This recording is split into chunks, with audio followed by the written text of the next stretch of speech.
Welcome everyone, Mike Fave here. I'm actually really excited today to go over this article on obesity. It's titled "Decreased Energy Levels Can Cause and Sustain Obesity" by Danuta Lodek and Michael Gonzalez. The article is extremely interesting. It's extremely in depth. It's going to take me quite some time today to go through it. I've been trying to get these videos to be shorter overall, maybe like 10 to 15 minutes, but the articles are so dense, and then I personally have a tendency to get too excited about it and keep going in depth. So I know it's going to happen. I'm not going to try to fight it, but this is the article that we're going to go through. There's some graphs I'm going to have to show you to explain some of the pieces of this. And there's also some really great graphs inside this article. So I would recommend, if anyone's interested, to check this article out. I'm pretty sure... Yeah, I'm pretty sure you can. This one was for free online. I don't know if it was PubMed Central or something like that, but yeah, great article. So let's jump into it. What they're going to be talking about here is about what is actually causing obesity beyond this idea of just calories in, calories out, and actually talking about it as an inflammatory pathology altering the metabolism of substrate or the conversion of substrate into energy. So Jay and I actually touched on this article in a previous podcast, but we didn't actually go through it in such great depth. And there's a lot in here that's really helpful. So let's get into it. So I'm almost gonna go through this entire article because it's that good. But there are some parts I'm gonna skip just because they don't add to the conceptual understanding here. They're like talking about the research methods that they use to put this together, like the specific algorithm or whatnot that they put together. But let's jump in anyway. So they start off here saying obesity is a result of positive energy balance. More calories are consumed than used for oxidation, bodybuilding, and maintenance. Thus, the common approach to reduce obesity is to either decrease the amount of caloric intake by restricting the amount of food consumed, inhibiting nutrient absorption in the intestine, modulating the activity of hypothalamic centers controlling satiety, or to increase energy spending by increasing physical activity or energy dissipation as heat. So what they're saying here is the general idea of obesity. It's calories through a calories in, calories out idea. So basically, you either need to decrease the intake of food, or in this case, substrate calories, to decrease obesity, or you have to increase your energy expenditure. But there's some problems with this, and that's what they're going to get into. So they say, however, obese people very often experience tiredness, even without sleep apnea. Sleep apnea is quite common in obesity because of the pressure from the body habitus, from the weight on the lungs, and then also the airway, perhaps around the neck if the neck has increased in size. During physical exercise, obese people get fatigued faster than lean people and have decreased exercise capacity. Then they say, thus it seems that obese people have at the same time too much and too little energy. The apparent paradox may be explained by considering what metabolic energy is. So essentially, obese people, if they were to have an actual energetic excess, then they shouldn't have fatigue, they shouldn't have decreased exercise capacity, etc. But what they're saying, so it's kind of paradoxical that these people are experiencing these symptoms of supposed low energy despite supposedly being in a caloric excess, or supposedly having an energetic excess. So the question is really then, is it an energetic excess, or is it a substrate excess? And so that's where they start to consider what metabolic energy actually is. And so they go on to say, the currency of free energy in living organisms is ATP, adenosine triphosphate. Nutrients from food are metabolized to fuel, and next, either to ATP, and only then they become equivalents of energy or become precursors of fat or protein. So you take food in, that food, if it's juice or if it's meat or if it's fat, gets broken down into fatty acids, into sugars, into amino acids. So those are the more simple building blocks of your protein, carbs, and your fats. And then that fuel is converted into ATP, and then or it can be converted to other parts of the body to become precursors of fat or protein of our tissues. Or it can also be stored as glycogen, but the general idea is basically this. And then they say fat and proteins may be metabolized to ATP, but this is not an automatic conversion and involves several metabolic steps. This is correct. Even with carbs, there's metabolic steps involved as well. But yeah, the general idea is that the food gets converted into fuel, so protein, carbs, and fat get converted into amino acids, sugars, and fatty acids. And then, so that's the fuel, and then those are turned into ATP through a series of metabolic reactions. So just having food or calories or even sugars, amino acids, and fatty acids doesn't mean that you're going to generate ATP. That you have to move through the metabolic processes to generate the ATP. So if there's a problem in those metabolic processes, even if you supposedly have large amounts of fuel or nutrients on board, you have a lot of caloric intake food overall, it doesn't mean that you have a lot of energy. That is a conflation. Because you have all those metabolic processes in between that has to convert the fuel to actual energy. So what they say here, a common concept in the area of obesity research is an equalization of fat with energy. It is based on a silent and false assumption that steps involved in fat synthesis and in beta oxidation or fat oxidation are never disturbed. Fat is the storage of fuel, and only after it is metabolized to ATP does it become energy.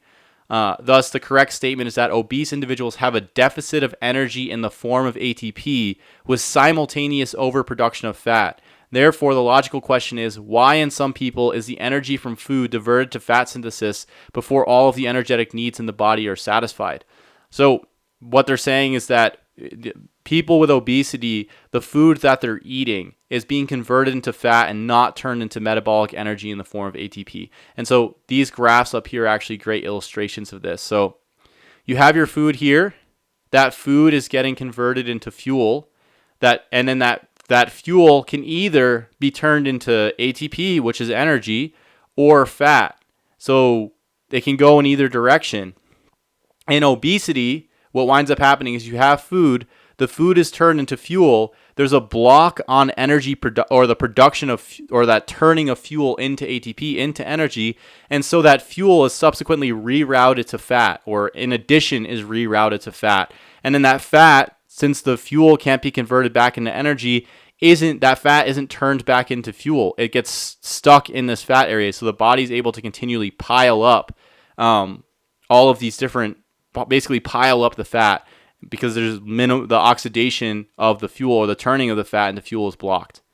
Now, that the overall question is exactly what they said here.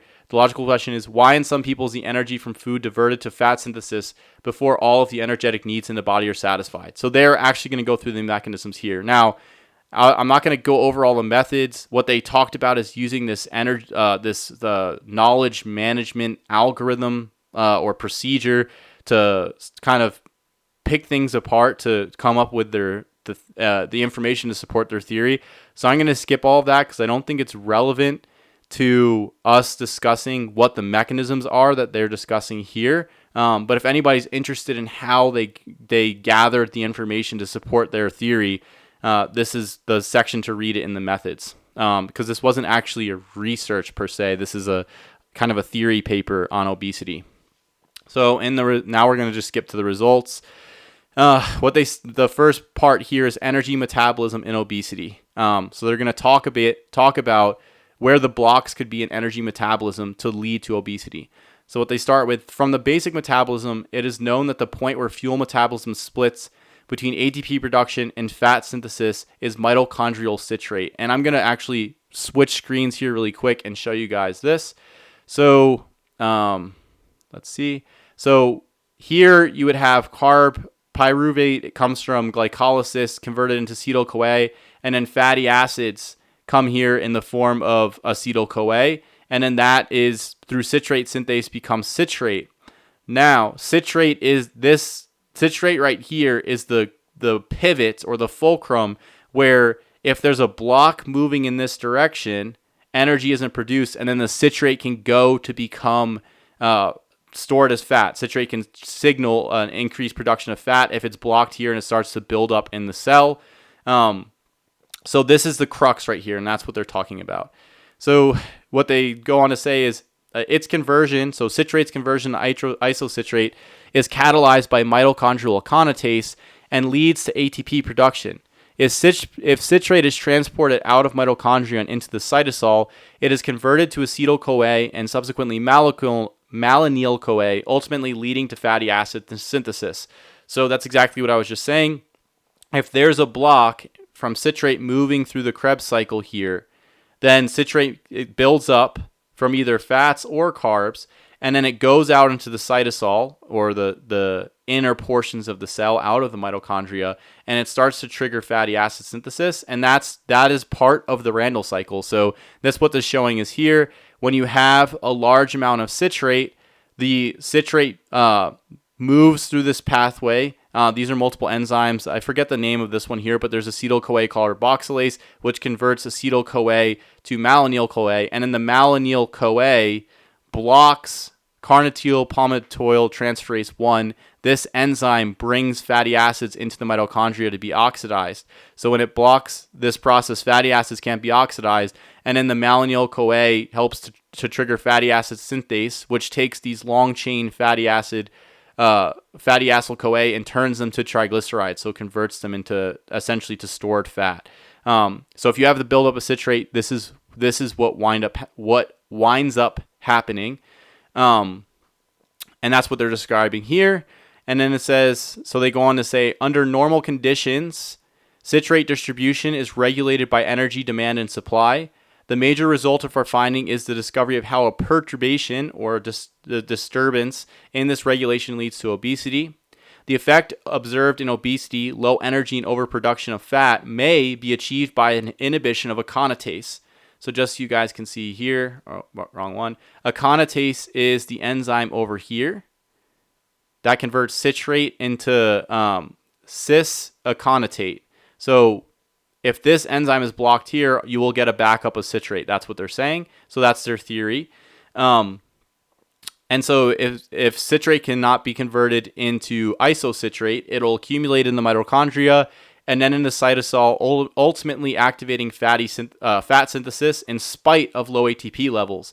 Now, why are there low ATP levels? Since citrate can't move through the Krebs cycle, the citric acid cycle, the NADH and the FADH2 cannot be produced, and then those can't go to the electron transport chain to create ATP. So when you don't have these electron carriers being created from the Krebs cycle functioning effectively because there's a block, say at aconitase, you get a buildup of citrate, which goes to create stored fatty acids if it's built up large in large enough amounts, and then you get no production of NADH. So you have a buildup of fat, even though you have carbs coming in here creating acetyl-CoA, and then the fats creating acetyl-CoA.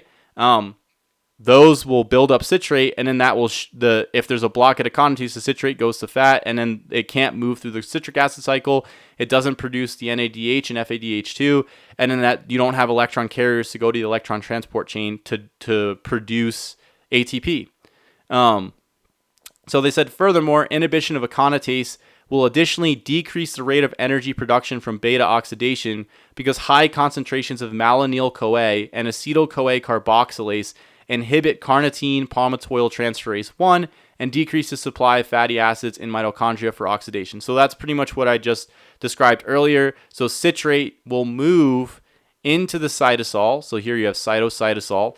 Then it will get converted into acetyl-CoA in the cytosol, and then acetyl-CoA gets converted to malonyl-CoA, and then malonyl-CoA blocks this enzyme, carnitine palmitoyl transferase 1, that brings fatty acids or longer chain fatty acids inside the mitochondria to be oxidized into energy. So you can't oxidize fats now. And then you also, in this situation, you won't oxidize carbs because there's a block. If there's a block at aconitase, if the pyruvate is being converted to acetyl-CoA and being converted to citrate, the citrate still can't move forward. So it still leads to this production of the citrate moving into the cytosol, being converted into acetyl-CoA, and then malonyl-CoA, and then that malonyl-CoA blocking carnitine palmitoyl transferase 1. So obesity is a state characterized by a movement of substrate or a shunting of substrate to fat storage with a lack of ATP production. And that can explain the lack of energy and the low energy symptoms that are seen in obesity. Also the appetite, because you have a cellular energy deficit, which we'll talk about later, and then the subsequent massive amount of fat gain despite eating large amounts of calories, because you don't need to eat large amounts of calories in this state to create large amounts of fat gain if a large percentage of those calories aren't being converted to energy and they're being converted to fat. You're essentially just shunting your substrate to fat. So this is the general theory here as far as what's going on. There's a graph over here that explains it. I'm going to go through that in a second. And then there's further mechanisms discussing what this could be, and they're going to talk about that in just a sec. So they say, thus, this one event, inhibition of mitochondrial aconitase, is able to increase lipogenesis or fat generation, slow down lipolysis, which is fat liberation, and decrease energy supply for all biochemical processes in affected cells. So basically decrease energy production. The changes in energy production and fat metabolism that lead to obesity are shown in figure 3. That's over here. I'll talk about that in a sec. They say or let me talk about that first, because before they get into mechanisms. So what you have happening here, as I discussed, is here you have glycolysis, which is the beginning of carbohydrate oxidation, and then here they're talking about the beginning of beta oxidation or fatty acid oxidation. So with glycolysis, you take a glucose, it's converted to pyruvate. That pyruvate is converted to acetyl-CoA. That acetyl-CoA is converted to citrate. And then the citrate moves through the Krebs cycle through a series of these enzymes: aconitase, isocitrate, alpha-ketoglutarate, etc. Another picture for that is this one over here. This is the citric acid cycle or the Krebs cycle. Now, on the other side, fatty acids, triglycerol. So triglycerol is 3 fatty acid tails that are bonded to a glycerol group with a phosphate head. Those are broken down into long-chain acyl-CoA. So it's the fatty acid tails get an acyl-CoA group added to them.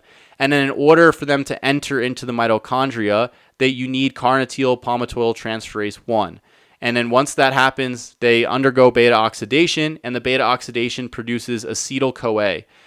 So pyruvate and carbs both lead to the formation of acetyl-CoA, or fat and carbs both lead to the formation of acetyl-CoA. There's different pathways which that happens. And then as acetyl-CoA gets converted to citrate. So they all converge on this acetyl-CoA and then subsequently citrate. Now, if there's a block on the enzyme aconitase, which is the enzyme that takes citrate and converts it into cis-aconitate, then you'll get a buildup of citrate. Now, the buildup of citrate, this is essentially what goes on in the Randle cycle to a large extent. The buildup of citrate goes out into the cytosol. As you can see here, they have labeled cytosol, and then this is the mitochondria.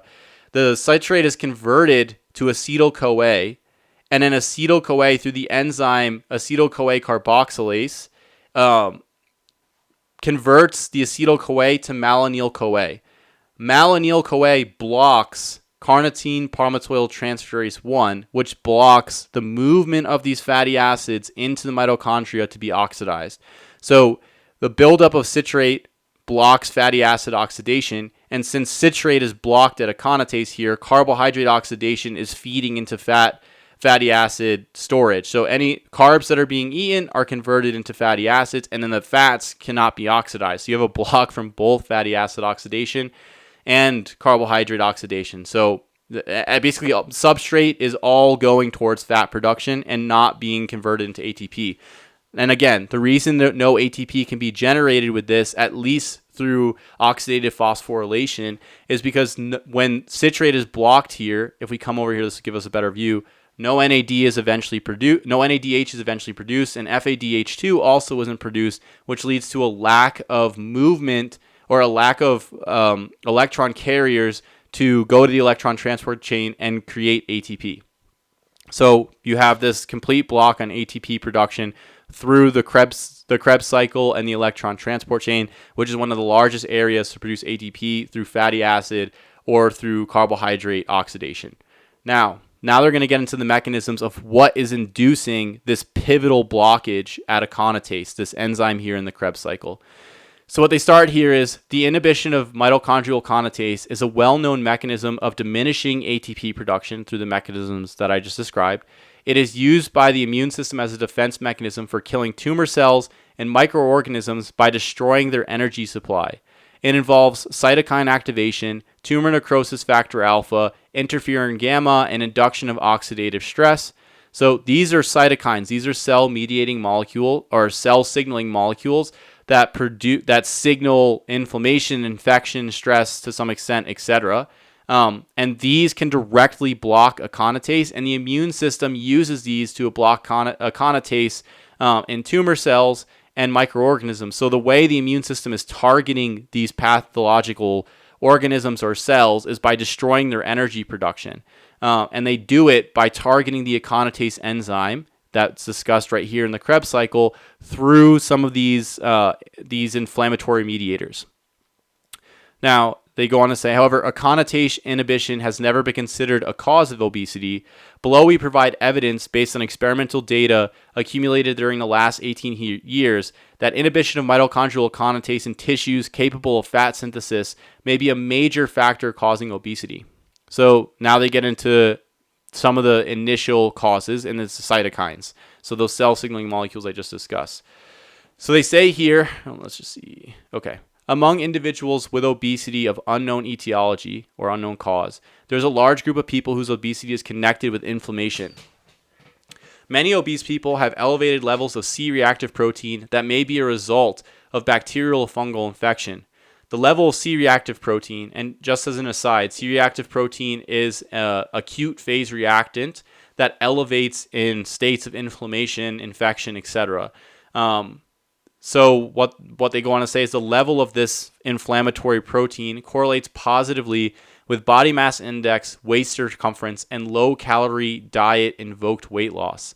So it's CRP is associated with these larger body mass index, waist circumference, and then the ability to lose calories on a low calorie, the ability to lose weight on a low calorie diet.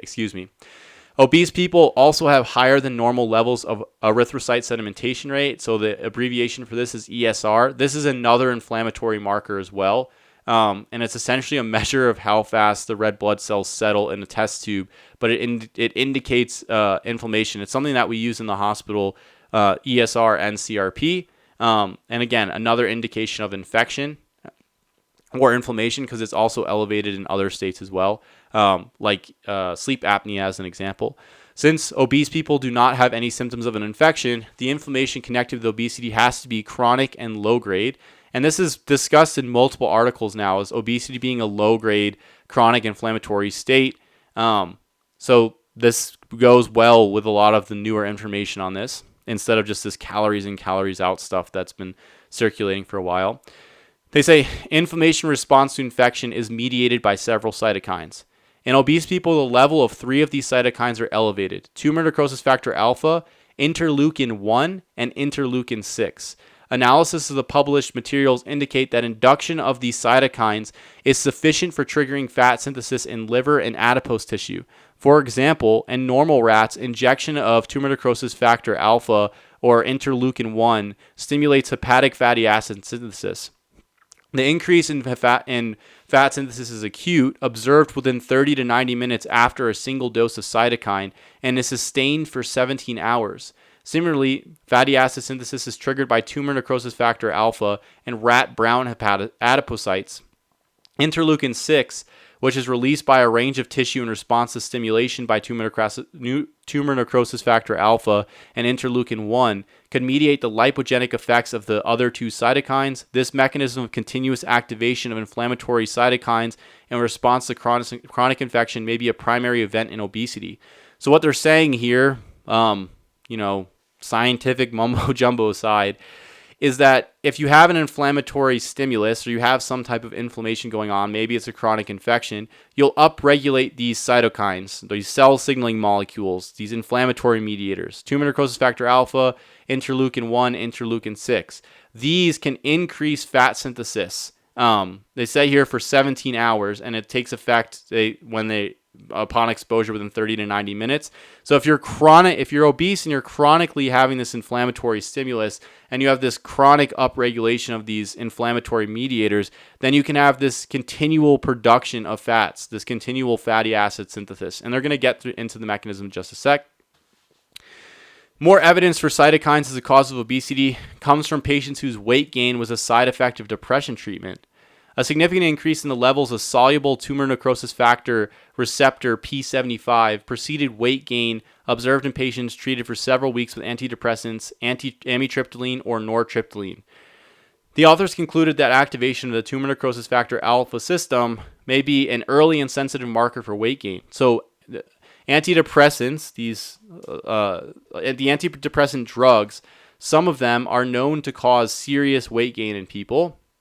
And the mechanism by which they're saying is that they may do so is by upregulating the tumor necrosis factor receptor. So it would increase the binding of tumor necrosis factor alpha, which would trigger this fatty acid synthesis.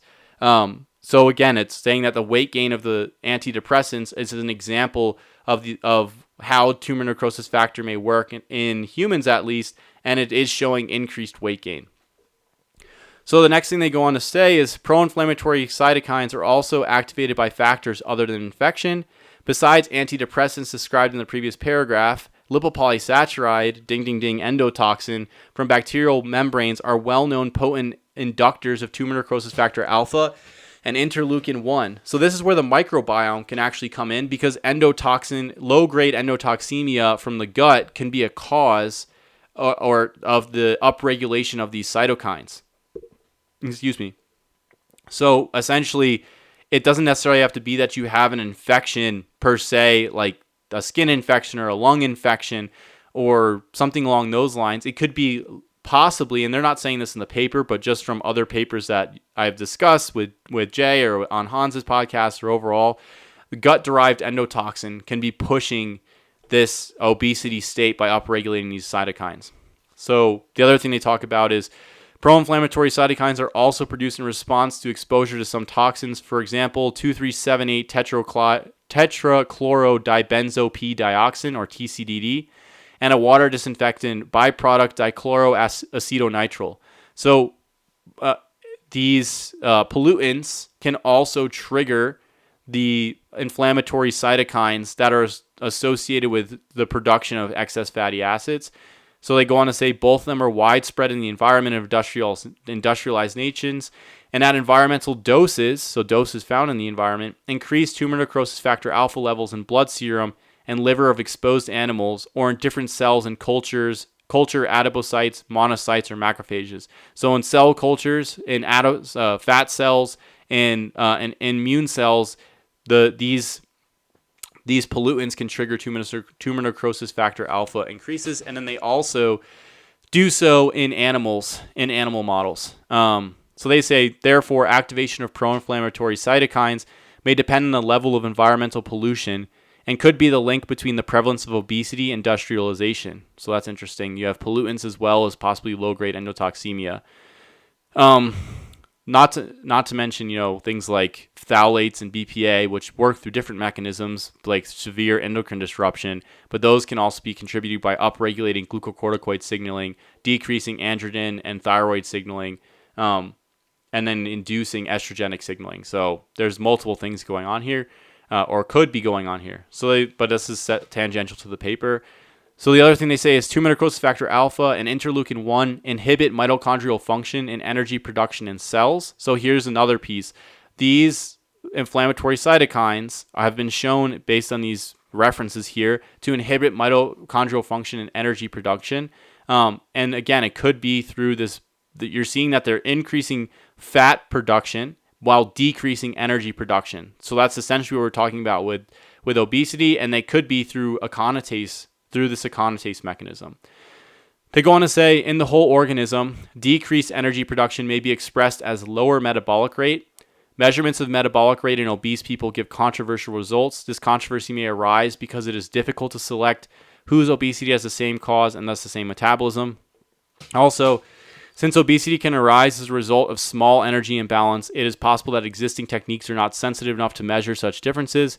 However, in the case where a difference in resting metabolic rates was observed between obese and lean people after a meal, a treatment with aspirin and ephedrine, which decreased the inflammation, increased metabolic rate mostly in obese people, and alleviated the difference caused by obesity. So blocking inflammation with aspirin, and then now the ephedrine would increase metabolic rate to some extent because the ephedrine is a sympathetic nervous system agonist or sympathetic agonist.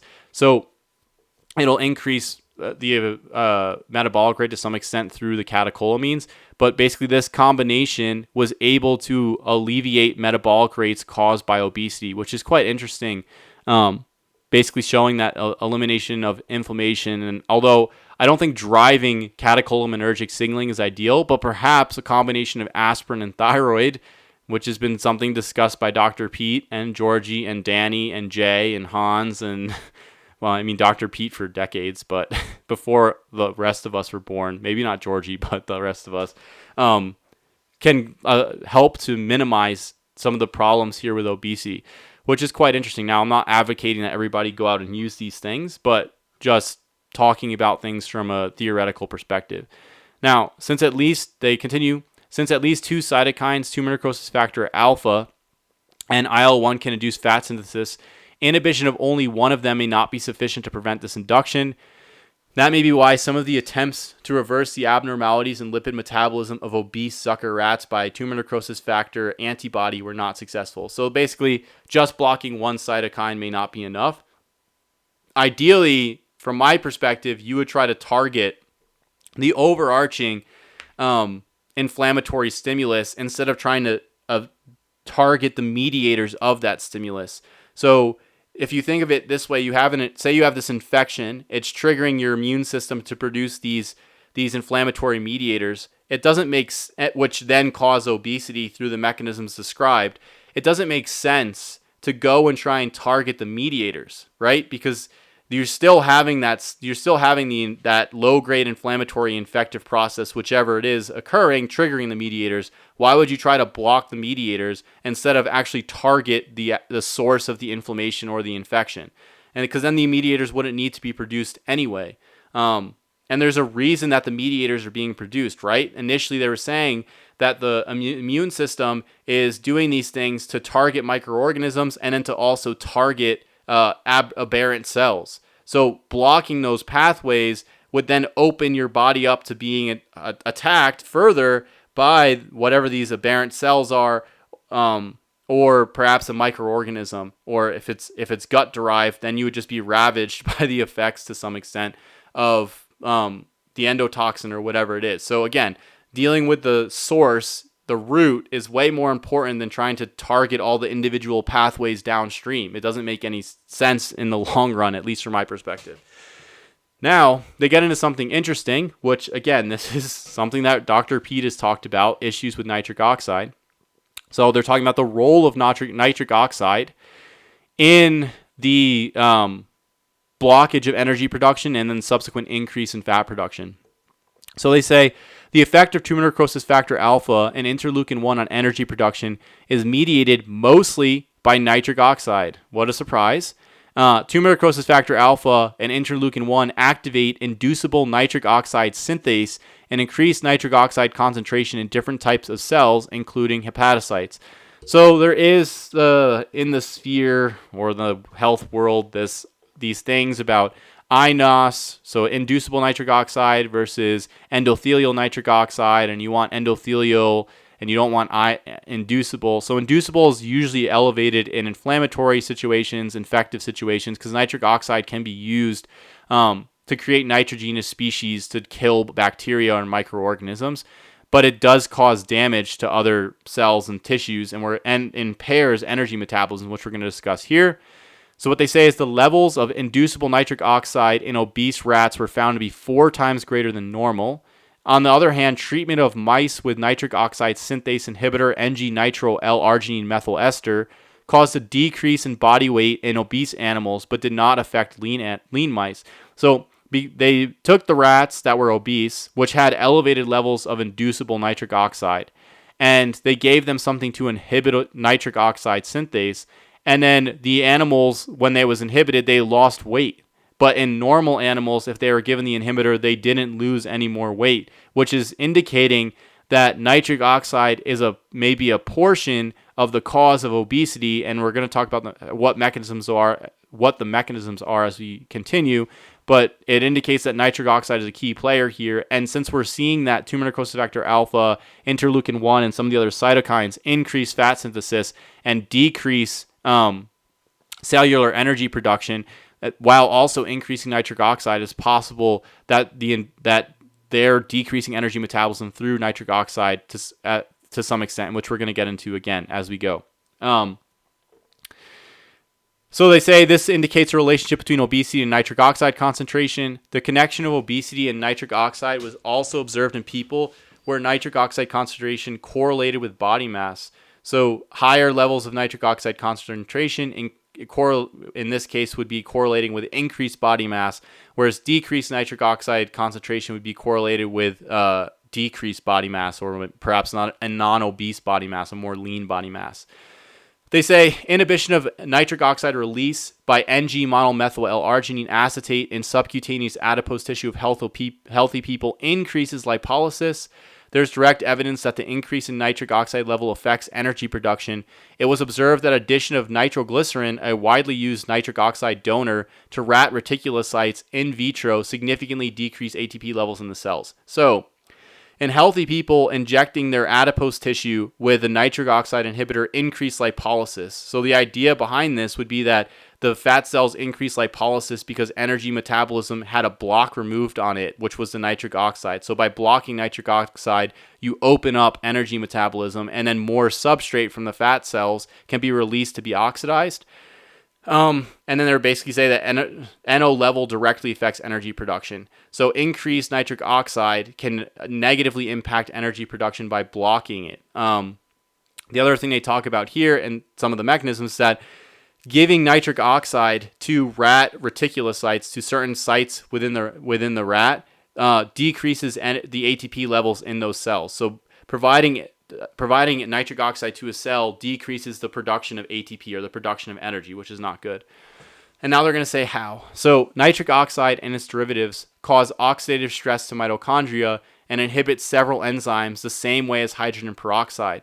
The most sensitive enzyme to oxidative stress is aconitase. Thus, it will be the main target of low nitric oxide concentration. So nitric oxide can directly inhibit aconitase. And again, as we discussed above, inhibiting aconitase blocks the Krebs cycle and then the subsequent production of the electron carriers, NADH and FADH2, and then you can't produce ATP at the mitochondrial, at the electron transport chain. So they say aconitase requires iron-sulfur clusters to be active. The interaction of nitric oxide, a reactive oxygen species, with iron-sulfur clusters causes redox changes connected with iron removal and reversible inactivation of this enzyme.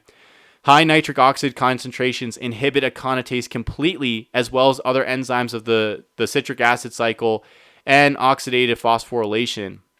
So I'm going to show you guys, this is aconitase, this is Wikipedia.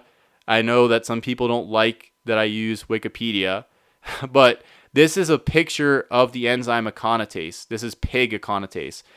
These little red and blue clusters are sulfur and iron. So the blue is iron and the red is sulfur. So the enzyme uses these iron-sulfur clusters to catalyze the reactions, or to allow these reactions to occur.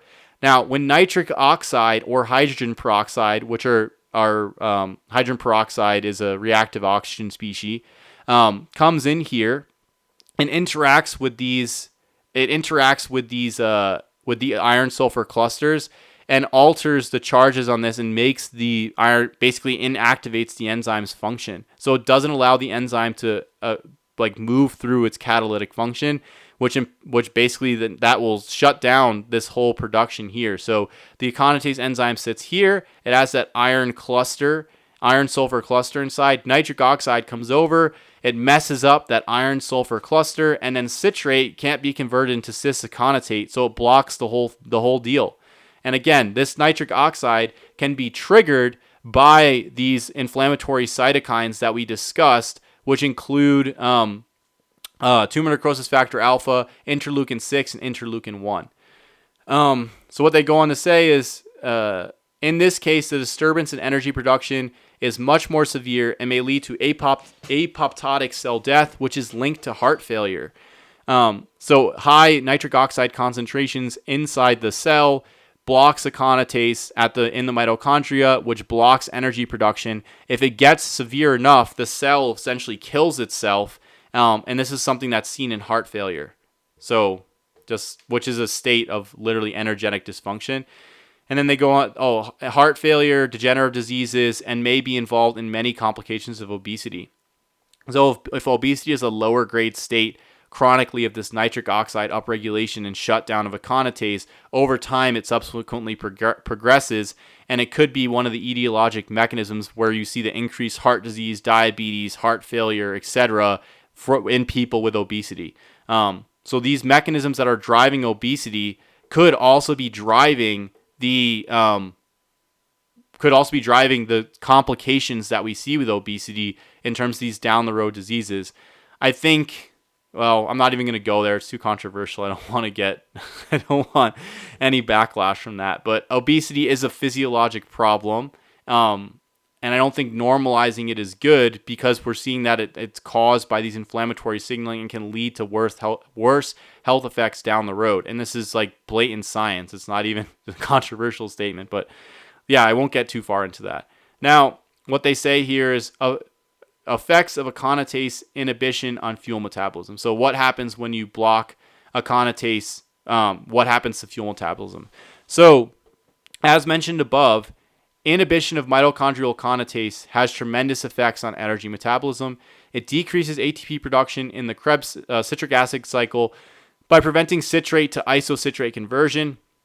In consequence, accumulating citrate activates acetyl-CoA carboxylase, the committing step in fatty acid synthesis. Thus, inhibition of aconitase diverts metabolism from energy production to energy storage. So that's what we're seeing over here. Blockage of aconitase here. Blockage of aconitase here backlogs citrate in the mitochondria. That citrate moves to the cytosol in the cell, goes to become acetyl-CoA, goes to acetyl-CoA carboxylase, converts to malonyl-CoA, blocks fatty acid oxidation, and moves and triggers the movement or the production of fatty acids inside the cell. So energy production is blocked here, and then fatty acid production in the cell is increased, and that's both from carbs and fats, because the citrate is getting built up because the block is down further below citrate. So you're taking all of your substrate and you're just moving it to fat because you can't oxidize it effectively. And then the cell has decreased energy. It has a decrease in ATP. So they say here, it is well documented that stimulation of fatty acid synthesis by tumor necrosis factor alpha is induced by citrate accumulation. Well, there we go. Tumor necrosis factor alpha is increasing citrate in the cell. An increase in citrate concentration in the cytosol of rat hepatocytes was seen as early as 15 minutes after an intravenous administration of a single dose of tumor necrosis factor alpha, and an acute increase in fatty acid synthesis followed within the next 15 minutes. The citrate concentration and acetyl-CoA carboxylase activity were elevated by more than 50%. So the citrate concentration jumped, and then following that, acetyl-CoA carboxylase jumps, which will increase malonyl-CoA, which blocks fatty acids oxidation. So you're seeing that tumor necrosis factor alpha is causing this citrate accumulation, and then these other effects. And then they say, and there was no change in the activity of several other enzymes involved in fatty acid synthesis or glucose metabolism. So we're seeing that tumor necrosis factor alpha is working through the mechanisms described in this paper. The same effects as caused by cytokines and nitric oxide on the Krebs the citric acid cycle can be reproduced in cells treated with fluorocitrate, an inhibitor of aconitase. In cultured astrocytes, both a significant accumulation of citrate and inhibition of ATP production were observed. Similar results were observed in dogs treated with fluorocitrate, where depletion of ATP and accumulation of citrate in the liver accompanied an inhibition of the citric acid cycle. So giving another a blocker of this enzyme aconitase causes the same effects. So we're seeing that even if you're seeing that just blocking aconitase is causing the same effects that we're anticipating. So it's helping to move this theory along. After the inhibition of aconitase, the continuation of the Krebs cycle is sustained by alpha-ketoglutarate synthesis from glutamate and glutamine, which is substituting for glucose and ATP synthesis. The citric acid cycle is fueled by amino acids, which explains an increased muscle protein turnover in obese rats, variations in amino acid metabolism as compared with lean animals, or changes in amino acid metabolism in hepatocytes of normal rats treated with tumor necrosis factor alpha. So, this is interesting. When aconitase is blocked and citrate can't move forward, the body will try to upregulate the production of alpha-ketoglutarate through a backup or a side pathway which uses amino acids that allows the Krebs cycle to still move forward to some extent here and produce NADH, FADH2, and then more NADH. So this comes at the extent of shredding lean mass, because in order to get this glutamine and glutamate, you need those amino acids, and those amino acids can only come of one of two places. It can either come from your lean tissue, or it's going to come from your diet. So the protein gets converted from your tissue or from your diet or is being used as an oxidative substrate, which is not ideal. It's not what you want. You want either fat or carbohydrate to move through here, and you want to spare that protein for your lean mass, and you don't want to be breaking down your lean mass.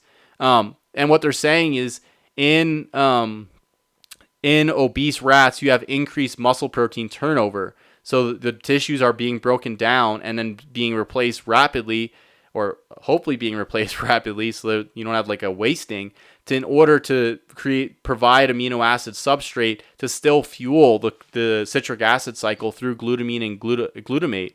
So that's not good at all. And then basically they say these results strongly support the theory that fuel metabolism disturbances observed in obesity are caused by aconitase inhibition.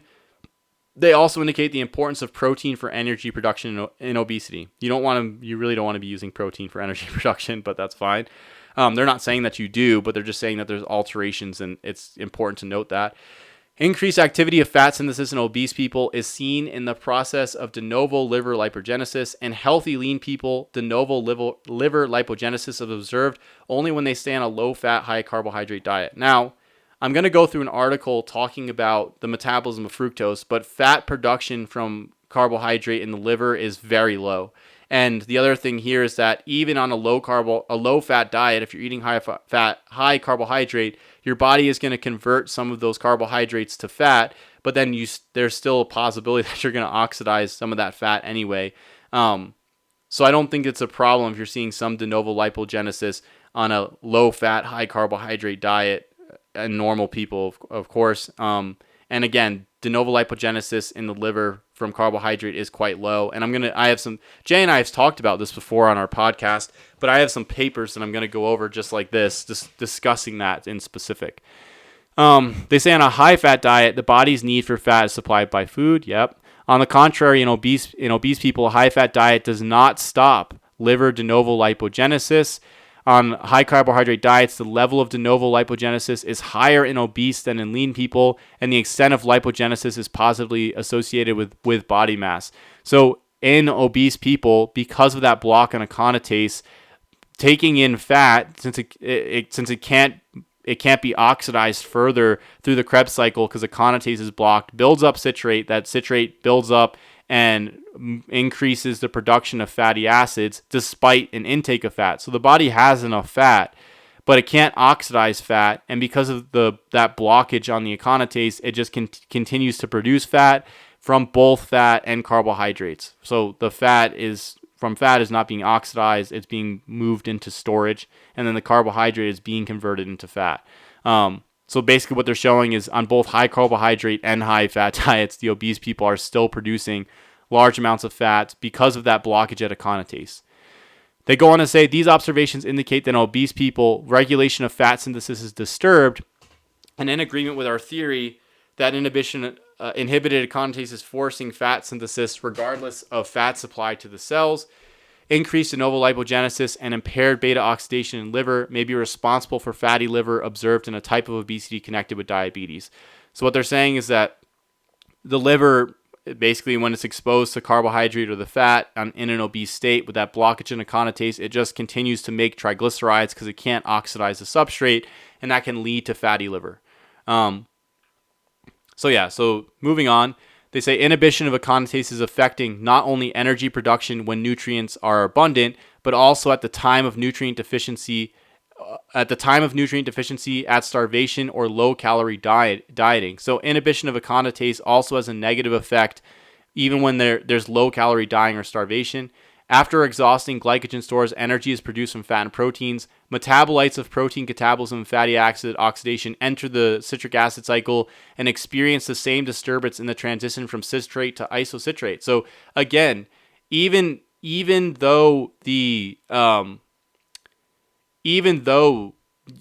like a low calorie or a starved situation, because aconitase here is blocked, you can't convert the citrate into cis-aconitase and then to deisocitrate. So even though you're bringing in substrate, so say you're on a low calorie diet, say you're in starvation, whatever the deal is, your body will liberate its fat stores and its fat tissue. It'll liberate its fat stores and glycogen stores, and then it'll to provide energy to the cells, right?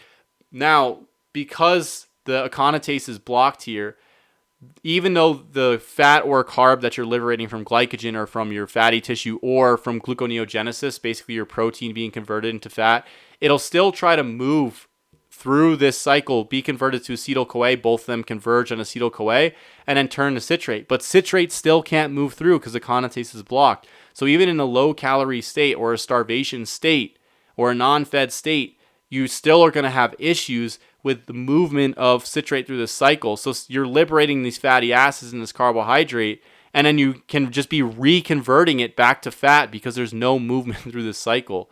Maybe this picture, let's see. Yeah, so this is helpful. So say you have protein, that protein is being converted to carb through gluconeogenesis. It's coming into glycolysis, and then it's being converted eventually to acetyl-CoA inside the mitochondria at the Krebs cycle through pyruvate dehydrogenase. It still can't move forward because aconitase is blocked. Say you're liberating fatty acids from your tissue, and then they're coming in. Well, they can't even get into the mitochondria because carnitine palmitoyltransferase 1 is blocked as well. So you're liberating this substrate, but you still can't use it. You haven't fixed the problem. So even low calorie and starvation, is a problem because you're liberating, and then the substrate just can technically move through this futile cycle, be converted back into these fatty acids for storage. So hopefully that was clear enough. I know I stumbled through it just a little bit. Let's see. Okay, so we're here. So they say after exhausting glycogen stores, energy is produced from fat and proteins. Metabolites of protein catabolism and fatty acid oxidation enter the citric acid cycle and experience the same disturbance in the transition from citrate to isocitrate. High citrate concentration induces the synthesis of malonyl-CoA, which inhibits carnitine palmitoyltransferase 1 and significantly slows down fatty acid oxidation. That's what I just talked about. This mechanism was also described in starved rats after tumor necrosis factor alpha treatment, where increased levels of citrate in the liver were observed with impaired ketogenesis and increased availability of free fatty acids. So just injecting rats giving rats, I don't know if they injected them here, with tumor necrosis factor alpha, increased the citrate content in the liver, impaired the cells to basically convert their fatty tissue that they were breaking down into ketones and then subsequently oxidize those ketones. And then you had an increased amount of free fatty acids available. Why? Because the fatty acids are being liberated in the starvation state because the cells need energy, but they can't be oxidized because the tumor necrosis factor alpha is blocking that aconitase enzyme. So the citrate can't move forward through the Krebs cycle, and then it just backs up to fat again. So you just have this futile cycle and large amounts of free fatty acids circulating. So that's a huge problem. They say there's evidence that obese people respond to starvation differently than lean people. The hyperketonemia is twice lower in obese people, and after prolonged starvation, protein oxidation is 2 to 3 times less efficient than in lean people. So in obese people, they don't produce as much ketones as lean people, when they're in under starvation conditions, and then their ability to oxidize protein is less efficient than lean people. So they'll be wasteful of their protein conversion to glucose, which is not good. Not good overall, because they're at a more severe energetic deficit. They said that this indicates that obese people lose weight slower and at the same time have less energy available for metabolic processes. So they're at a huge, obese people in these starvation states are actually at a huge loss because because of the block on their cells, they can't produce adequate energy. And then when they're trying to break down protein to convert it to glucose to provide energy, since that glucose can't move effectively to be oxidized, it requires more protein. They need more protein breakdown in order to provide enough substrate to try to oxidize something. So they wind up losing weight slower because they're not oxidizing, they're shunting it to fat, and then they're requiring more of their tissues and substrate because it's not fully oxidizing. So more of it gets broken down, converted into substrate, but then it just gets converted to fat. So it's a very difficult spot to be in. And this is indicating that obesity is not a problem of gluttony. And I know I've said this like quite a few times. It's a physiologic problem. Now, what could possibly cause it is poor food choices over time. But it's not just because you can't control your appetite. When you get into this dysfunction, we're going to get into it in a second, you basically are unable to properly utilize fuel. And so you have this constant cellular energy deficit, and all the food you're eating is being rerouted into fat, into fat, into fat, into fat, but you can't oxidize that fat. So it's this very futile cycle that the body gets stuck into, and just like moves all the substrate into fat. So let's continue. I know I keep harping on that point, but I think it's super important. The analysis of fuel metabolism shows that aconitase is the only enzyme that, when inhibited, can cause increased fat synthesis with simultaneous inhibition of ATP production. To induce fat synthesis, citrate has to accumulate. Thus, inhibition of any step before citrate synthesis may affect ATP production, but will not activate fat synthesis. On the other side, any step beyond alpha-ketoglutarate may push the citric acid cycle metabolites to produce glutarate without citrate accumulation. Between the steps of citrate and alpha-ketoglutarate synthesis, there is only one enzyme besides aconitase. It is isocitrate dehydrogenase and is much more resistant to nitric oxide and oxidative stress than aconitase. Inhibition of this enzyme will not make much difference since it will be achieved at a higher concentration of nitric oxide when aconitase is already inhibited. I know there's a lot there, so I'm going to break this down for you guys. So, in order for obesity to occur, you need to essentially have a buildup of citrate. And so if you have a block on the production of citrate through glycolysis or fatty acids that are created to acetyl-CoA, or let's go up here, this one's better. So if there's any block on the fatty acids being turned to acetyl-CoA and then glycolysis creating pyruvate that's turned to acetyl-CoA, you're not going to get up a buildup of citrate, but you will have a decrease in ATP, right? Because you're not making citrate to move through this cycle. So if you have any blocks here, you're not going to get a buildup of citrate, so you wouldn't necessarily cause this obesity because the citrate won't come back here and block fatty acid oxidation and then build up fats. Now, on the flip side, if you had the cycle, if the cycle was like blocked, I don't know, what were they saying? Let's see. So they're saying on the other side, any step beyond alpha-ketoglutarate may push the citric acid cycle metabolites to produce glutarate without citrate accumulation. So if you have any blockages after alpha-ketoglutarate, you won't necessarily get this buildup of citrate. And so essentially, again, you won't have a buildup of citrate. You just may have like a decreased ATP production. So it's really the only block can come around the aconitase step. And the other thing they go into is the reason why it can only happen at the aconitase step is because the other enzyme that can be blocked here is isocitrate dehydrogenase, but isocitrate dehydrogenase is blocked at a much higher level by nitric oxide. So when the nitric oxide concentration reaches a level that can shut down isocitrate dehydrogenase, aconitase will already be shut down. So aconitase is really the main enzyme that has to be shut down to cause obesity, because it allows for this buildup of citrate and then also a lack of ATP production. So that's basically what they're describing here, is that it basically, based on the contextual circumstances, it kind of has to occur at that step. Because you want the obesity is characterized by this inhibition of ATP production and then a subsequent increase of fat synthesis. And the only way to do that is at this aconitase level. And again, you need the citrate buildup. So if you block something up here, you won't build up citrate. And then if you block something past acetyl-CoA, you won't get ATP, but again, you won't build up. You will have a lack of ATP, but you won't get citrate. With this blockage up here, you have a lack of ATP, but you won't get a buildup of citrate. So in order to do it, you block aconitase, that'll build up citrate, and then you also have this further block of ATP. So this is really the enzyme. Aconitase is the main enzyme, and that's the contextual understanding of why. What they further say is obesity may be developed only if the individual is exposed to cytokine-inducing factors for a long period of time or continuously. Intermittent changes in ATP supply would cause normal temporary switching off of metabolism between energy storage and usage, and body weight would be periodically balanced. So if you only have this blockage sometimes, then you won't necessarily become obese, because the periods where you would lack the blockage would allow you to move through the substrate and not just store it all as fat.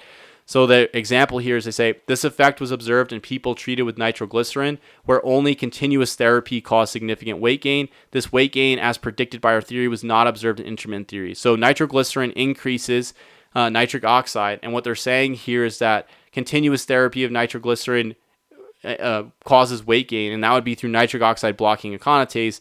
Whereas if it's just intermittent, then weight gain didn't occur, because you didn't have that constant block on aconitase. So things eventually were able to move in the periods where nitric oxide wasn't being upregulated by nitroglycerin. Something else they say is, another necessary factor in obesity development is a relatively low level of oxidative stress and aconitase inhibition. High levels of oxidative stress would also inhibit pyruvate dehydrogenase and citrate synthesis, ultimately inhibiting the citric acid cycle without induction of fat synthesis. Both of these requirements are fulfilled by the exposure to environmental levels of toxins, or LPS. Thus, when the citric acid cycle is inhibited by oxidative stress at the aconitase step over a long period of time or continuously, the regulation of energy metabolism is seriously disturbed. It creates a sick cell that's deprived of energy and simultaneously produces fat. So they say here, another necessary factor in obesity development is a relatively low level of oxidative stress and aconitase inhibition.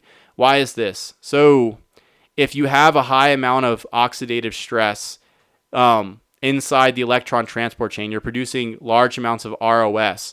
That ROS will shut down. It'll basically can cause a change in the NADH and FADH2 ratios. That NADH and FADH2 ratio can lead to a blockage at pyruvate dehydrogenase. That pyruvate dehydrogenase, if that's blocked, then you're not going to get a buildup of citrate. Why? Because pyruvate dehydrogenase converts pyruvate to acetyl-CoA, which then converts to citrate. So if you have, and I think they actually have a graph here. Yeah, so you can get if you have ROS here at the electron transport chain, the NADH and FADH carriers can effectively move their electrons through the electron transport chain, and then you'll essentially get a buildup of these carriers. And then if you have a buildup of these carriers, if you have a buildup of NADH specifically from oxidative stress, that leads to a blockage specifically at pyruvate dehydrogenase. So that's one of the mechanisms where if you had like an oxidative stress, you would inhibit pyruvate dehydrogenase, and then you wouldn't have a lot of citrate. And then again, if without the citrate, you don't build up the large amounts of fat. And I don't know I didn't go through this article specifically, but there could be another mechanism where the large amount of oxidative stress is causing this blockage at pyruvate dehydrogenase, secondary from the mechanisms that I described with a change in the NADH to NAD plus ratio, so it could be another mechanism, but that is one of the mechanisms where oxidative stress or an increased ratio of FADH2, etc., can lead to a buildup of oxidative stress and cause issues at the electron transport chain. And you decrease the the electron carriers. And just to show you guys, pyruvate dehydrogenase is right here. It requires NAD plus to convert to undergo its mechanism of converting pyruvate to acetyl-CoA. If you don't have NAD plus, this reaction doesn't occur, and that would shut down this enzyme, and then shutting down this enzyme would lead to a lack of production of citrate because acetyl-CoA won't be created. So yeah, that again, there's a very specific mechanism here. It's the inflammatory effect at aconitase. Pyruvate dehydrogenase should still technically be working, because if you just pyruvate dehydrogenase, you would shut down the citric acid cycle from carb oxidation at least, but you wouldn't be inducing fat. You wouldn't be inducing large amounts of fat synthesis because citrate shouldn't technically be building up. Okay, so, and again, what they wind up saying is this creates a cell that is deprived of energy and simultaneously produces fat. So again, that's the problem. Now they're going to go into appetite regulation and control. So they say the supply of energy is the most basic requirement of every cell in every organism. Inadequate energy supply in the body will be transformed into increased appetite. Although the mechanism of such signaling is not yet known, there is evidence that it exists. If you have a lack of energy at the cellular level, what they're saying is that this will increase your appetite. Why? Because food, it would be converted into energy through these multiple steps. So they're saying the lack of cellular energy can drive this increased appetite. And they're saying, so now they're going to discuss the mechanisms. So in the experiments on rats, treating animals with metabolic inhibitors, 2,5-anhydro-D-mannitol and or methyl palmoxyrate controlled the ATP levels in their cells. So these metabolic inhibitors decrease ATP levels. The researchers observed the effect of decreasing ATP concentrations on rats' eating habits, including the frequency of eating, the amount of food consumed at one eating session, and the total amount of eaten food. They discovered a direct correlation between eating habits and the level of ATP to ADP ratio, and the phosphorylation potential in liver cells only. These experiments indicate that there's an integrated metabolic control of food intake with liver ATP levels acting as a major sensor of energy status in the body. Okay, so before I get to that, what they're showing here is that when they blocked the ATP production at liver cells, the rats had an increased frequency of eating, and they increased the amount of food that they were eating in one session, and they increased the total amount of food eaten. So there's a hypothesis here that liver ATP levels and an ATP to ADP ratio are signals for the body's appetite. So if the ATP levels at the liver cells are low, then it can trigger an appetite signal. So what they go on to say here is in obese people, the levels of hepatic ATP are decreased. So Nair et al. Have shown that hepatic ATP content is inversely related to BMI, decreasing steadily with increasing BMI. So this actually helps to show what these researchers are saying, that if you have an increased ATP level, you have less BMI. You have a decreased body mass, most likely a body fat mass, not necessarily body lean mass. But then what they're saying is if you have a decreased ATP level, you actually have an increased body mass, most likely body fat mass. So having less ATP at the liver increases your body mass, or it has an association with the increased body mass. It's not necessarily causal. They're showing that there's a correlative relationship, it seems. So they further go on here. They say this. So there's another appetite signaling mechanism, which is better known than the one described. So the second mechanism involves leptin. These proteins, so leptin, are produced by adipocytes and decrease appetite and food intake. So when adipocytes are full, when they have a lot of substrate, they release leptin, and then, or you have an increase in adipocytes, they release leptin, and then that leptin triggers a decrease in appetite and food intake. So they say, thus, the more adipose tissue in the body, the stronger signal decreasing appetite would be. However, most obese people have elevated levels of leptins as compared to lean people. In spite of that, their appetite is not decreased. This effect is called leptin resistance and is one of the puzzles about obesity. So obese people have more fat cells, so they produce more leptin. And even though they have higher circulatings of leptin, their appetite isn't necessarily decreased, so they're calling this leptin resistance. Now they're going to rectify this, though, between the decreased hepatic ATP levels.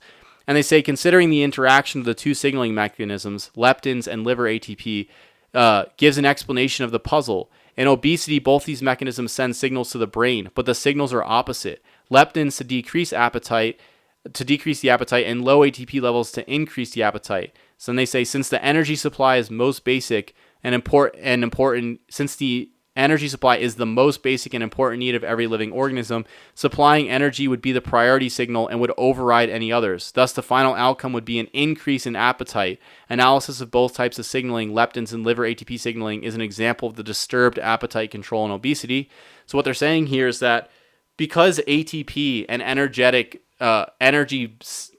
energy balance at the cell is a more basic, more primordial signal saying, hey, we don't have energy at the cell, it overrides leptin signaling at the brain. So the leptin levels are high, but it doesn't matter because the liver cells are continuously signaling to the central nervous system that they're at an energetic deficit. So the brain is then sending signals to say, hey, keep eating because you're at this energetic deficit. So again, the obesity is characterized by a cellular energetic deficit with a large amount of substrate that can't effectively be oxidized, so it gets moved to fatty acid storage.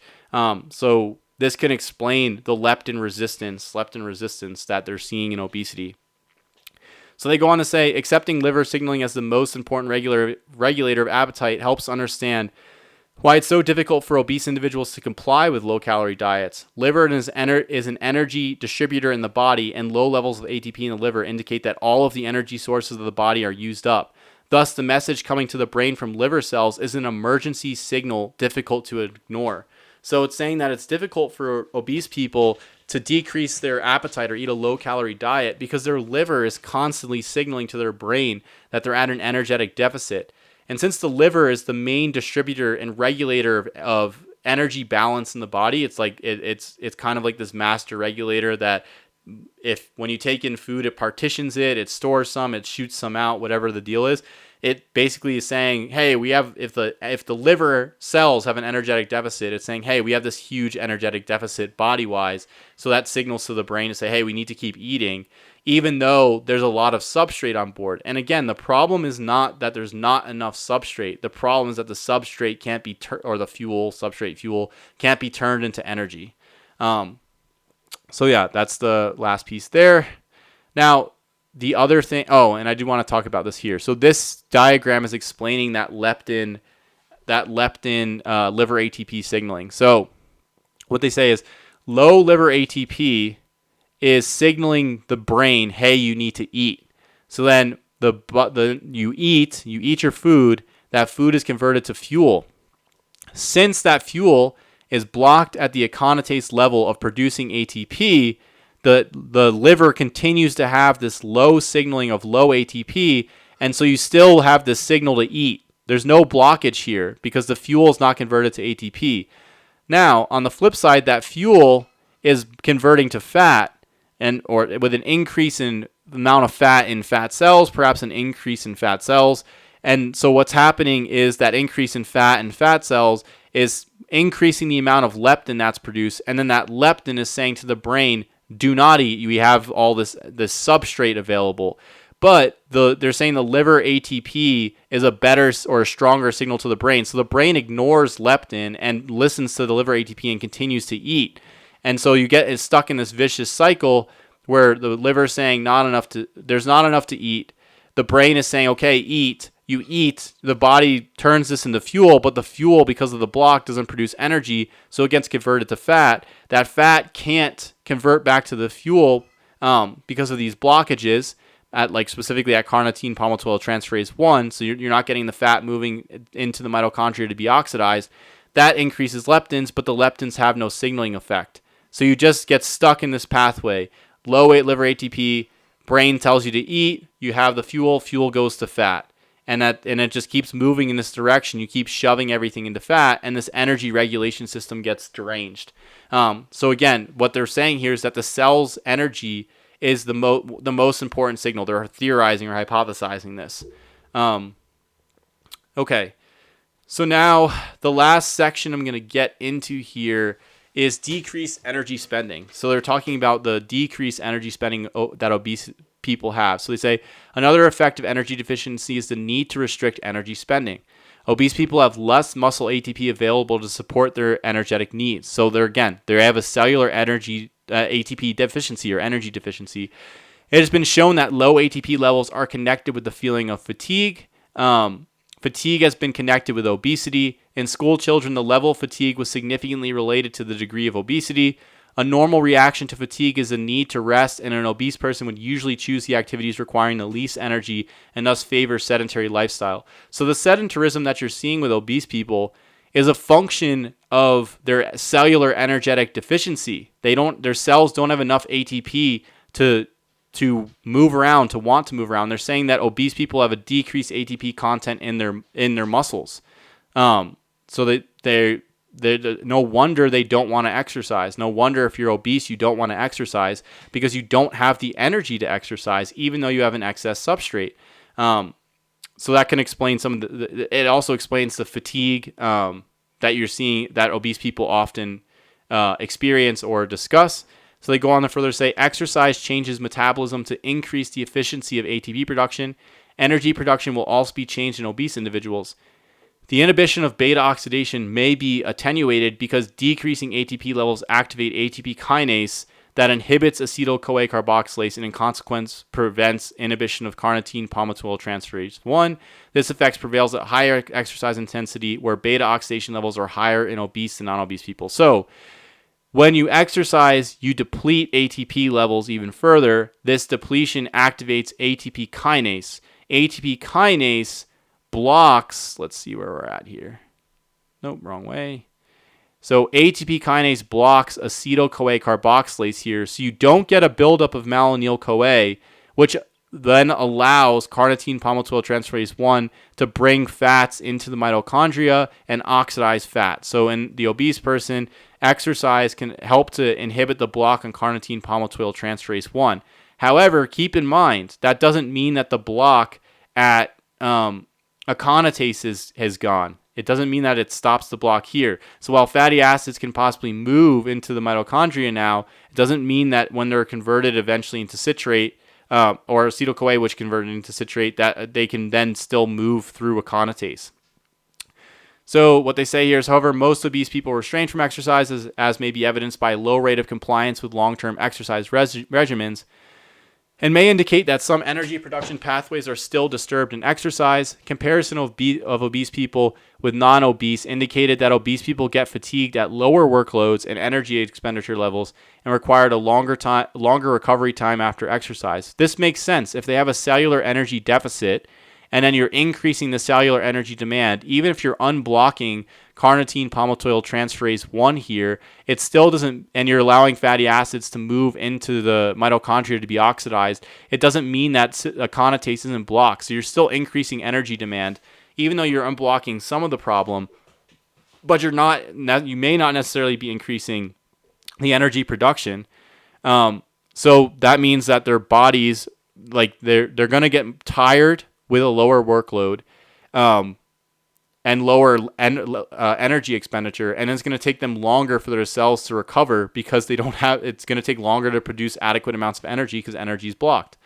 They say also, in addition to exhaustion at peak intensity, obese people experience musculoskeletal pain, which was not present in non-obese people, certainly making exercise unpleasant. That pain can come to some extent either from the increased weight and pressure on the muscles and the joints, or perhaps because the muscles don't have adequate amounts of energy, which makes it harder for their essentially muscles require ATP to relax. So the muscles can be tight and uncomfortable because they have an energy deficiency. The other thing that you may be experiencing with this situation is that perhaps there's issues in some of the other metabolic pathways in obese people with some of their exercise, perhaps if they're going to be moving things through glycolysis. So it's not surprising that there's a more musculoskeletal pain with less cellular energy, especially considering that muscles require ATP to relax effectively. Next thing they say is, moreover, physical exercise elicits a temporary inflammatory response of a subclinical nature with elevated levels of, you guessed it, tumor necrosis factor alpha, interleukin 6, and interleukin 1, and interferon gamma. In obese people, it would be an aggravation of the inflammatory process and may further deteriorate the regulation of fuel distribution. So this is what I was just talking about. Even though carnitine palmitoyltransferase 1 gets unblocked because acetyl-CoA carboxylase gets blocked by the increased ATP depletion through ATP kinase, the if you come over here, aconitase is still blocked, and then the inflammatory response from exercise can further block aconitase with obese people, and then now you still can't move citrate through. So you're still having this, you're still stuck in this kind of futile cycle. It's just now fatty acids can enter in here as well. But they still would probably go back to being converted to fatty acids. So it's kind of that's a hard spot, but you're like between a rock and a hard place essentially on a metabolic level. So they say besides substantial weight loss achieved by exercising or dieting, in spite of lowering total muscle fat, did not decrease the accumulation of intramyocellular fat deposits observed in obesity. So exercise and dieting decreased total muscle fat, but the fat inside the muscle cell was still accumulating in obese people. And again, this can be through that mechanism where the block on aconitase leads to this production of citrate, and that production of citrate leads to that increased production of fatty acids through the mechanisms that we described over here to some extent. So although the acetyl-CoA carboxylase, if it's free from the exercise, it may help to unblock the process to some extent, but now you're balancing the inflammatory response of exercise in people who already have an elevated inflammatory response with this unblocking of blocking of acetyl-CoA carboxylase, so you can allow fatty acid oxidation. So it's kind of like a tightrope. They say this suggests that the reason for intramuscular fat accumulation is not a total caloric balance, but a change in fuel metabolism. Again, so what I discussed is it's not like, even though they're at a caloric deficit and an energetic deficit, there's still buildup of fat, because the problem isn't necessarily that they're in an excess overall. The problem is that there's issues with their metabolization and turning of this fuel into ATP. So they say since exercise and or calorie-restricted diets do not ameliorate the metabolic change observed in obesity, their primary role in weight regulation for individuals with environmental etiology is questionable. So again, if you have an inflammatory stimulus, whether that's pollution, gut-derived endotoxin, etc., if you don't address that in an obese person, you can put them on a heavy exercise regimen and or severely reduced caloric diet, and you may not get the effect that you want if that other underlying cause isn't addressed. Now, having a decreased caloric diet and you making better food choices can decrease gut-derived endotoxin for sure. So it's possible that it's not necessarily the decreased energy content in the diet that's helping obese people to lose weight, but also the lack of the inflammatory stimulus through these other confounding variables that are occurring with the dietary and lifestyle change. Also, there's beneficial effects of exercise beyond just spending energy. There's some specific effects that Jay and I mentioned when we talked about hormesis. So it could be through these other mechanisms that you're getting the beneficial effect, not necessarily by depleting energy in a people who already have depleted energy. So the mechanisms may be different, and this is perhaps one of our biggest gripes with calories in, calories out to some extent. But again, if you look at calories in, calories out through this mechanism, you're having calories in, but the calories out is not because you're not moving enough. It's because you have this block on your energy metabolism. So the calories in is just converted into fat because the substrate can't be oxidized. So the solution wouldn't then to be increase your energetic expenditure through exercise per se, in a pure sense of changing calories in, calories out. It would be the mechanism would be maybe the increase in exercise is having a beneficial effect hormonally, or through unblocking carnitine palmitoyltransferase 1, etc. So there could be more specific mechanisms on board here. Now, they go on to say, thus, although overeating and sedentary lifestyle are factors which allow accumulation of fat, they do not have to be the reason for obesity. They may be a result of an already disturbed obese metabolism, which is forcing people to overeat and preserve energy. So what they're saying is that perhaps the sedentarism and overeating isn't necessarily causing obesity, because there's a lot of people who eat a decent amount and are sedentary and don't gain weight. It's perhaps the obese people are sedentary and overeating because of these mechanisms we described. They have low cellular energy levels, so they're not going to want to move. And then they have these altered appetite regulation systems with low cellular energy levels at the liver, telling the brain, hey, we need food, which is increasing appetite. So that these could be symptoms of the actual disease process. which changes the argument from people with obesity or who are overweight of being gluttons. Although there is an element of if you're eating a whole bunch of bad food, you could be creating an inflammatory signaling. But again, it's not that you need to like eat an 1,800 calorie diet of Twinkies and exercise yourself to death. Changing your food choices may not be a caloric thing that has the beneficial effect. It could be by altering inflammatory signaling, by changing the microbiome, by bringing on these beneficial plant compounds, etc. They go on to further say, hold on, let me take a breath. The obese metabolism is a self-perpetuating vicious circle as shown in figure 5. So here's figure 5, and I'll explain in a sec. It starts with an inflammation-inducing factor, toxin, or low-grade infection, which activates tumor necrosis factor and IL-1. So this inflammatory stimulating factor, it elevates tumor necrosis factor and interleukin-1. The tumor necrosis factor and interleukin-1 cause an inhibition, so the TCA cycle is then inhibited, causing lower energy production and more food intake. So the Krebs cycle, or the citric acid cycle, is impaired due to the nitric oxide upregulation and effects on aconitase of tumor necrosis factor alpha and interleukin-1, which blocks that Krebs cycle. Then you have a decrease in ATP synthesis, an increase in fatty acid synthesis, and a decrease in oxidation of fatty acids. So they said it here. Which this is all creates an energy deficit, which increases appetite. So they say overeating and limited energy spending increase the amount of fat tissue of an individual. It is further worsening the metabolism because adipocytes have the ability to amplify tumor necrosis factor alpha and interleukin-1. So increasing your fat tissue allows your body to amplify these inflammatory signaling.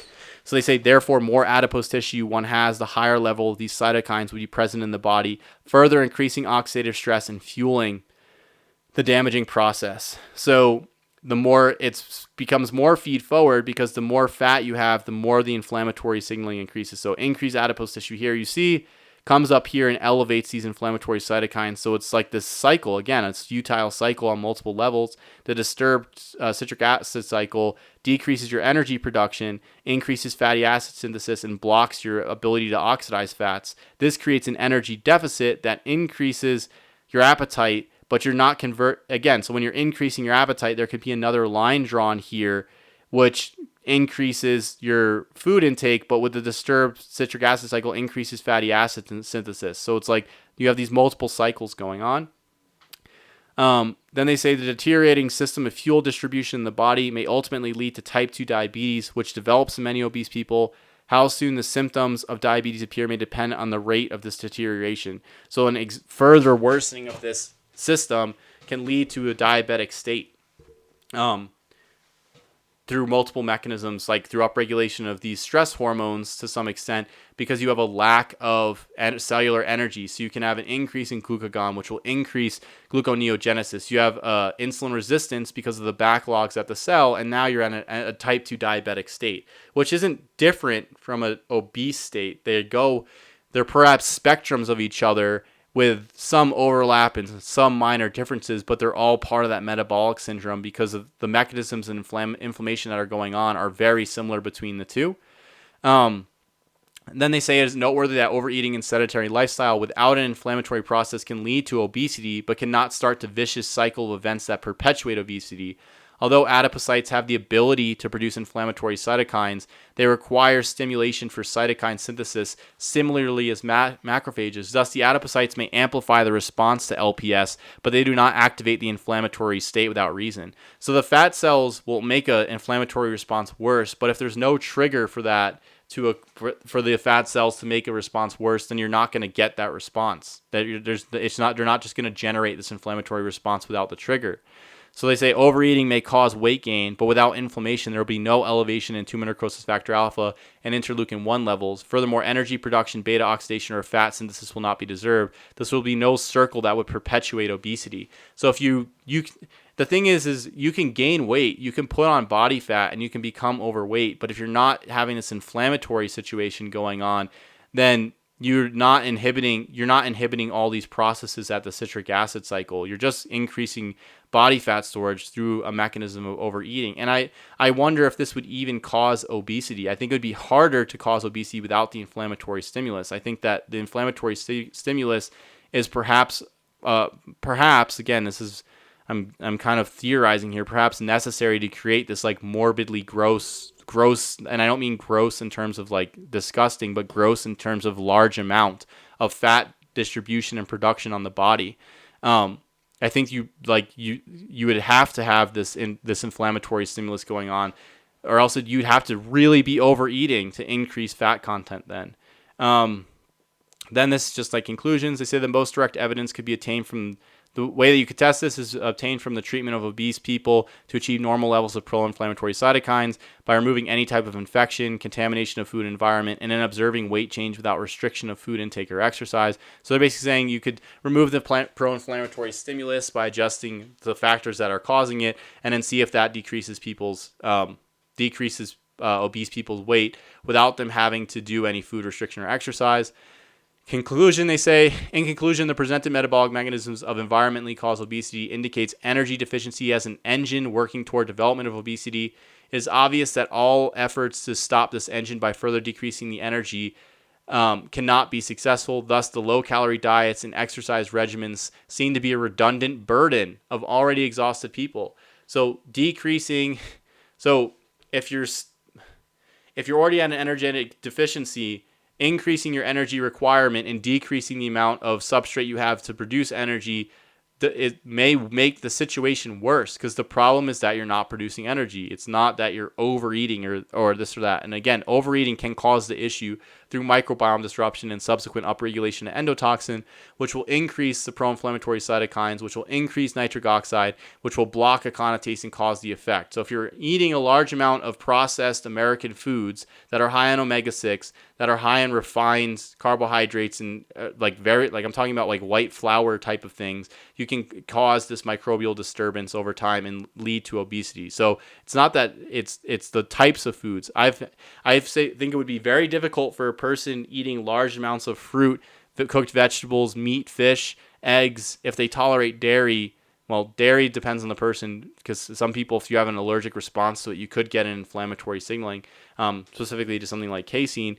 But if you don't have those problems, like if you're eating a large amounts of, say, again, meat, fish, eggs, fruit, and cooked vegetables, I doubt that I think it would be extremely difficult for somebody to become obese at that level, because the body is tailored to fix to control appetite for these mechanisms, right? Your cells say, okay, I have enough energy, I don't need to continually overeat. So it'll take down your appetite, so it would allow things to be adjusted accordingly, where you don't have to focus on being in this huge caloric deficit. So yeah, anyway, they say, according to the presented theory, obesity is caused by metabolic mechanisms of defense. Activations of cytokines and inducible nitric oxide synthase is an important immune function in the protection of the organisms from infections, toxins, and tumor cells. Inhibition of these mechanisms for the purpose of obesity amelioration may have dangerous consequences, since it would compromise the efficiency of the immune system. This is what I talked about before. Just blocking the cytokines or inducible nitric oxide synthase from the inflammatory signal may create like an immune suppression effect, because you have this inflammatory signal, it's the immune system's reaction, and then reacting to it, and you're blocking its reaction. So if the inflammatory signaling is from an infection, the infection can only get worse. And if you look at the omega-3 video that I talked about, that's exactly what I'm saying. Is with the omega-3 video I did, it's the first video I launched on this YouTube channel. Basically, the omega-3s blocked the inflammatory stimulus and impeded the body's ability to respond to the endotoxin that was produced in the gut. So the animals didn't have an inflammatory response. They didn't develop colitis in this specific case, but they developed sepsis. The bacteria and bacterial products were able to make it to the bloodstream, and then the animals died. So the immunosuppression isn't the solution here. It's taking out the initial stimulus. Anyway, as I continue, last sentence here. Although temporary help may come from studies of special nutrient balancing, in the long run, considering the number of people affected by obesity, the best solution may be finding and eliminating the source of continuous cytokine activation. So that's what I was just saying and what I said earlier. All right, guys, this one was a marathon. Got to catch my breath a little bit because I was going quite fast there. But please check out this article. It's really interesting. There's a lot to be gleaned from here. The mechanisms are really cool. And again, if you like any of this type of content, let me know if there's any articles that you find interesting you want me to do. Go ahead if you have any, constructive criticism on improving my YouTubing skills here. Let me know and give the video a like. And if you're interested in this type of stuff, I'm going to try to be producing one video like this a week on one of these articles. So give me a subscribe and we'll go from there. All right, everybody, take it easy. Thanks for bearing in there with me.